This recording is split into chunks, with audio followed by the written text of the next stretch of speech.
The clip I'm going to show you now is a little extraordinary. Loose round rocks and underneath it, loose sand. The Defender battled. We tried everything in the book.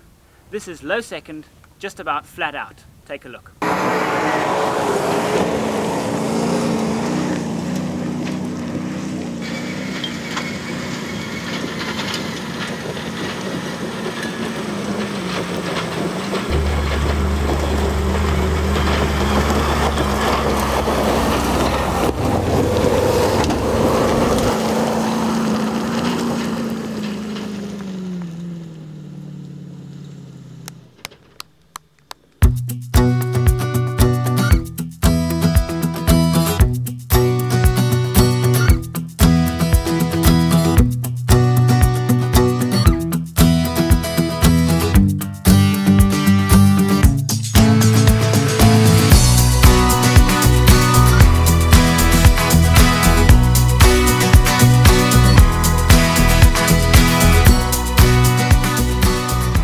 Today on a complete guide to four-wheel drive, we're learning how to take our four-wheel drives down some really steep slopes.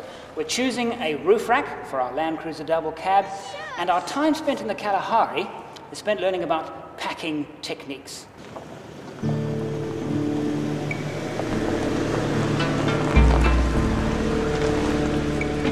The slowest speed with the minimum use of brakes is the way we take 4x4s down really steep slopes.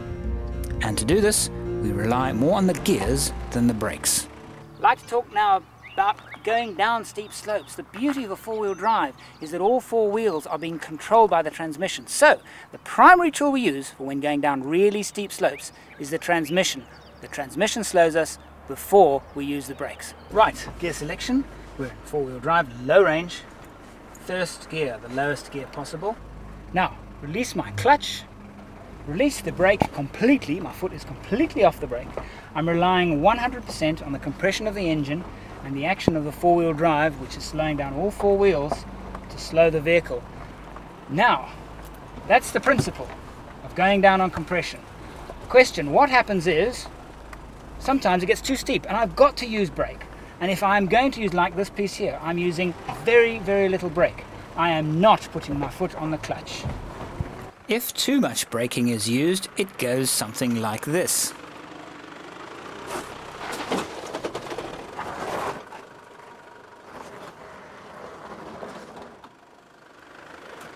Trying to stop it too hard with the brakes may mean losing steering control. The trouble is, if a wheel lifts, the vehicle may begin to slide, like here.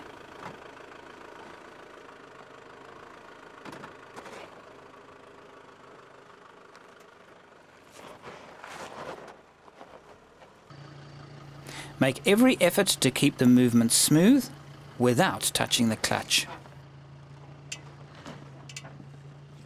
With full-time four-wheel drive vehicles, remember to lock that center differential. Coming down this extremely slippery slope that it took so much effort to climb earlier on, the slightest use of brakes and the vehicle wanted to slide sideways. Of course, with the brakes on, you could just forget about turning the corner at the bottom.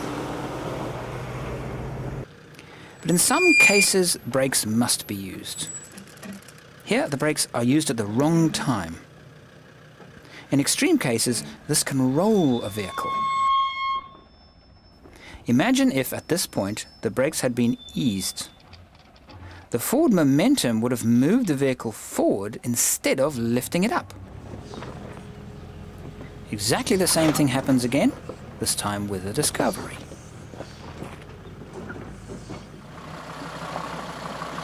Altogether, descending slopes is one of the scariest of all off-road maneuvers. But if driven right, true off-road vehicles equipped with low-range gearing are very capable of doing it safely. Try it with a 4x4 that does not have low gearing, and it can be difficult and dangerous.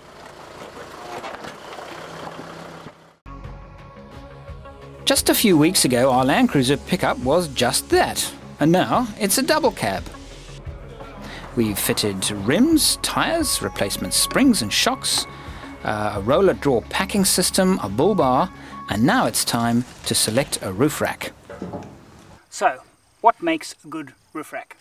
I've chosen Outback roof racks, front gutted system, rear gutterless system. A couple of reasons why I chose Outback is they're light, they're strong, very practical in that you can simply slide nuts and move all the bits and pieces, hooks and eyes all over the place, and you have a lot of freedom, a lot of versatility.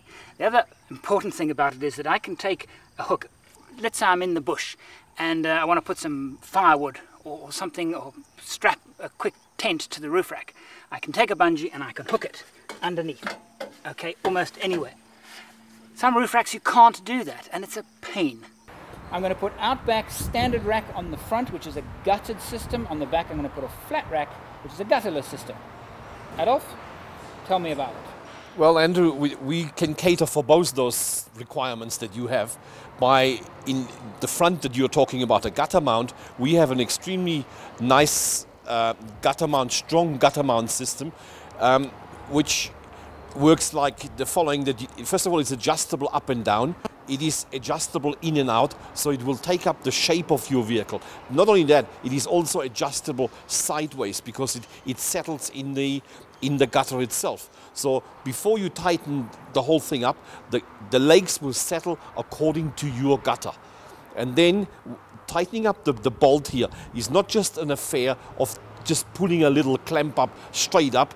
Our bolt on the Outback rack pulls up at 45 degrees. So not only does it pull the clamp up, it also pulls it in at the same time, right? So we have a protection for your vehicle, that goes underneath the foot, not to damage your paintwork on the vehicle. And that clamping system is then mounted onto our roof rack by means of a leg, right? The leg fits onto the rack itself like that, and it can be moved in and out. As you can see by the means of these slots, it can be moved up and down. For your canopy, Andrew, we have developed a track system which works like that you have a track is mounted onto your canopy, because most of the canopies, virtually all of them, have no gutters at all, right? So they just have flat surfaces. Yeah. And there's nothing to mount onto. So to be able to carry the weight that you're looking to carry, or most people are looking to carry, you have to have a strong support base. And for that reason, we have developed a special aluminium extrusion with a rubber, not to damage your paintwork again. And then this track is mounted permanently onto your canopy, right? And then you can simply take our leg, slide it into the slot, and mount the rack with a much shorter leg, of course, again the same way, onto here, adjustable up and down, adjustable in and out, and you can even move the rack forward and backwards so that you can accommodate and carry the weight that you're looking to carry. Now, is a gutterless system as strong as a gutted system? It is, if this kind of approach is used. This kind of track system is mounted with plates on the inside. You cannot just take this track and just mount it on with a silly little bolt or a self-tapping screw from outside. That doesn't work. You gotta drill through the canopy.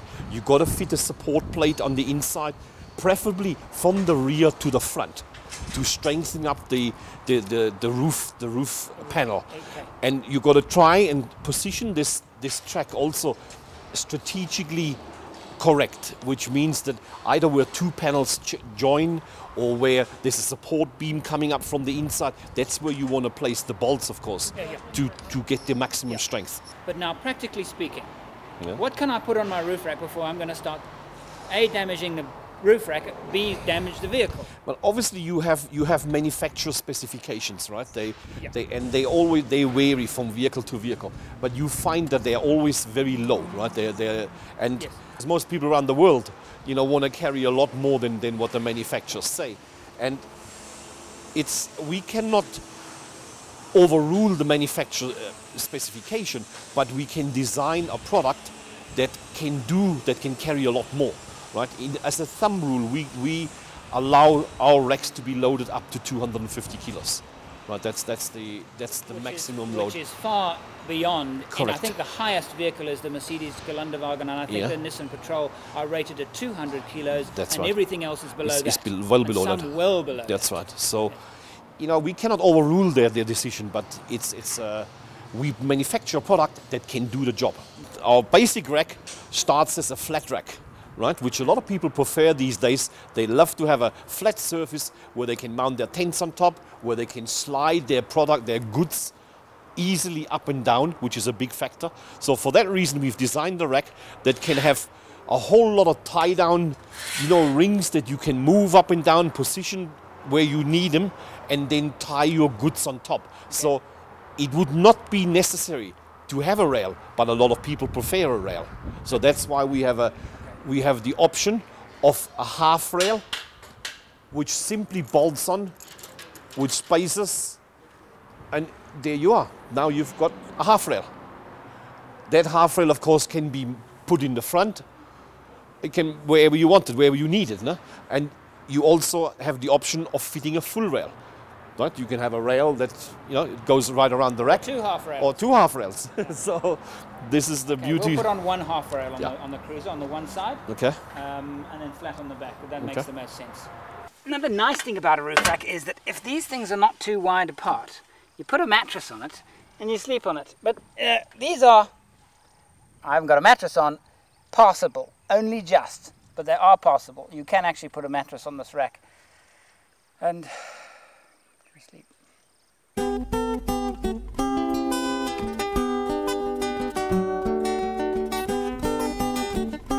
It's early morning in the Kalahari. Let's go and see how our group fared with the night's heavy rainfall. Morning. Morning. Morning. Morning. Morning, Steve. What are you doing? Is it going alright? Yeah. How'd you sleep? Very well, thank you. Was it wet? I actually slept very well. Oh, good. Lucky are you. Yeah, Andrew, the thing with the bush is it brings out the best in people. You know, you can see exactly what they've been doing. You can see how they really are, because you're here, you have to deal with things. There's nobody to run to. You have to keep your family together, and you can see exactly how people actually really are. You know, there's Spur. You can follow them around. You know. Now you are Andy, your favourite stove. Now tell me about your favourite stove. Not today.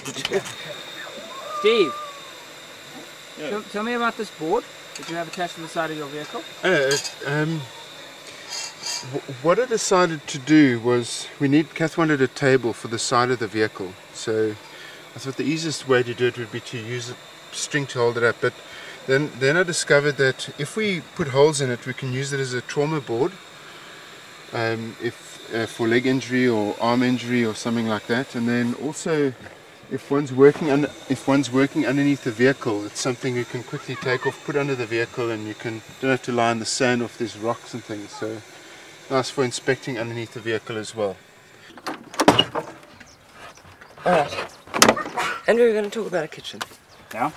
Most people need pots, pans, braai grids, plates, cups, mugs, cutlery, all sorts of things. Into a system that's easy to get to, easy to work with, and easy to contain. If I stop on the side of the road, I don't want to unpack half my vehicle to make a cup of tea. It's already accessible through the cubby over here. So if you want to see individual things that I've got in here, what's in there? We can look in there. What's in there? That's a braai grid. Little scuttle, collapsing handle. Used to have little lugs on the bottom here. I grinded those off so they can fit into a system here. I've got a little tripod that I can raise. I have my fire on. Braai grid, handles collapse. A toaster, and of course a braai oven. Good stuff. Braai grid there. The handles can collapse. It's all in stainless steel. It's very easy to clean, and it goes back in the bag like so. Okay. I notice here. You've shown me this before. Look at this. Look at this. This is clever. You'll find most of my stuff is in stainless steel because it's easy to clean and easy to maintain, and it won't pollute rivers or dams if I had to clean in there. I've cut the legs off there because I use the tripod. Lugs, these things are horrible to pack. In this way, they're a complete doddle to pack.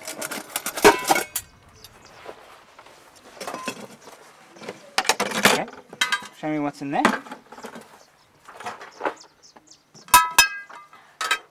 That's just a container that I keep breadboard, tablecloth, mugs, bowls, and some stainless steel tumblers for the drinks. And again, everything is contained, dustproof, easy to reach. I use fuel stoves, that's a fuel lamp, fuel stoves, and then the fuel for the stoves. Fuel for that lamp, which type? Benzene. Benzene, okay. Yeah, I carry benzene in containers like this. And then in the system of my pots, again in stainless steel, there's my kettle. I try and shield things. I don't want anybody to wash my kettle because the black is good for it. Conducts the heat better, and the handles simply fold down. So it's all contained nice and simple. Right. These bags I've had made so that they access easily from the front.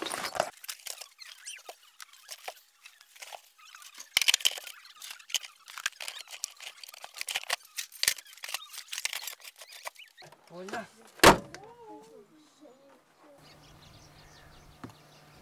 I've asked everybody to gather around and bring with them their favourite camping tools and toys.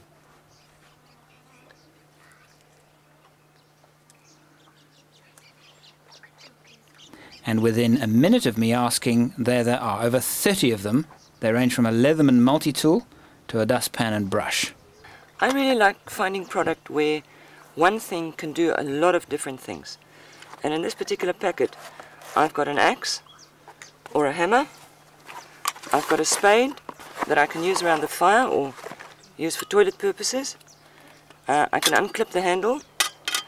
I've got some braai utensils in the shaft over here, like so.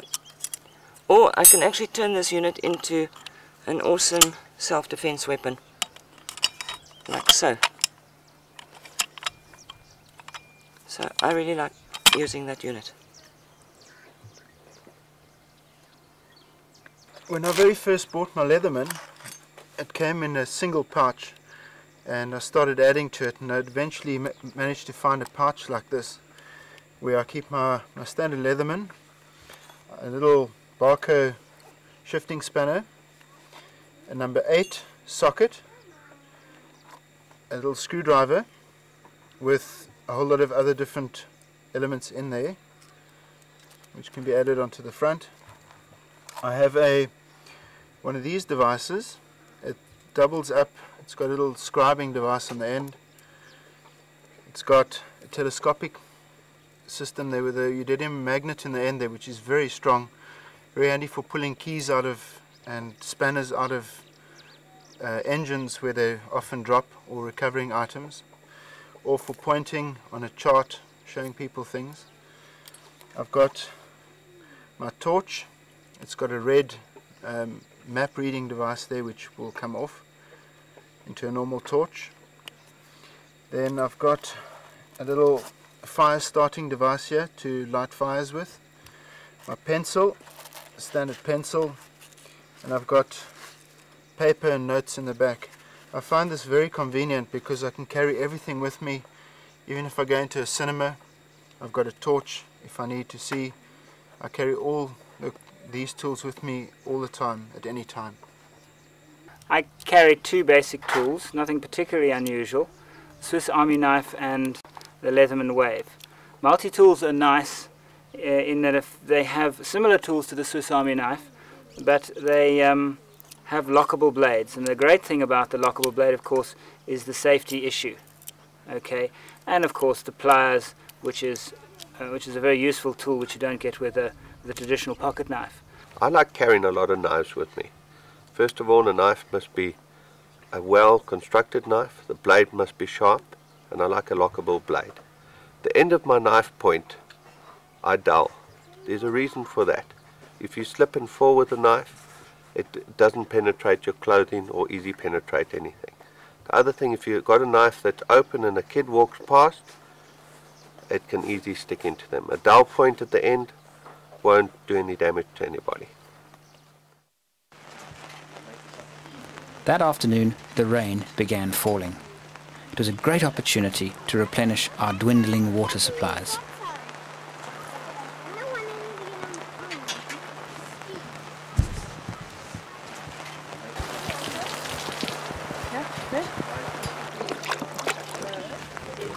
Well done, my girl.